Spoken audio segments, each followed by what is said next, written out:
माजी खासदार रामशेठ ठाकूर यांचा अमृत महोत्सवी अभिष्टचिंतन सोहळ्यानिमित्त मुख्यमंत्री देवेंद्र फडणवीस यांच्या उपस्थितीत रामशेठ ठाकूर पब्लिक स्कूल इमारतीचं आज नवी मुंबईतल्या उल्वेत उद्घाटन करण्यात आलं। या सोहळ्याला मुख्यमंत्री देवेंद्र फडणवीस, केंद्रीय मंत्री नितीन गडकरी, खासदार शरद पवार यांच्यासह विविध राजकीय पक्षांचे नेते उपस्थित होते। रामशेठ ठाकूर यांचं सहकार्य मिळाल्यामुळेच नवी मुंबई आंतरराष्ट्रीय विमानतळाचं काम करता आलं, या शब्दात मुख्यमंत्री फडणवीसांनी त्यांचे आभार मानले।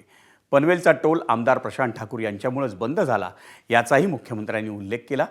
मुंबई गोवा महामार्गाच्या कामासाठी आणि JNPA बंदराच्या कामाला चालना मिळण्यासाठी रामशेठ ठाकूरांनी केलेल्या सहकार्याचा केंद्रीय मंत्री नितीन गडकरींनी खास उल्लेख केला।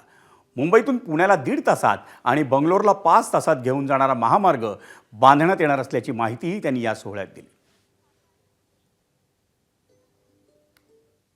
सत्तेच्या खुर्चीला असा फेविकॉल लागला जो चिपकला तो उठतच नाही। जसा इलेक्ट्रिकचा करंट लागतो आयुष्यभर, समाधान कुणी नाही। नगरसेवक या करता दुखी आहे की तो म्हणतो मला आमदारकीचं तिकीट मिळालं नाही। आमदार या करता दुखी आहेत ते म्हणतात की मला मंत्री पद मिळालं नाही। मंत्री ज्यांना पद मिळालं ते म्हणतात मला चांगलं डिपार्टमेंट मिळालं नाही। आणि ज्यांना डिपार्टमेंट मिळालं ते म्हणतात आता मला मुख्यमंत्र्याचा चान्स आहे, तो केव्हा मिळणार आहे।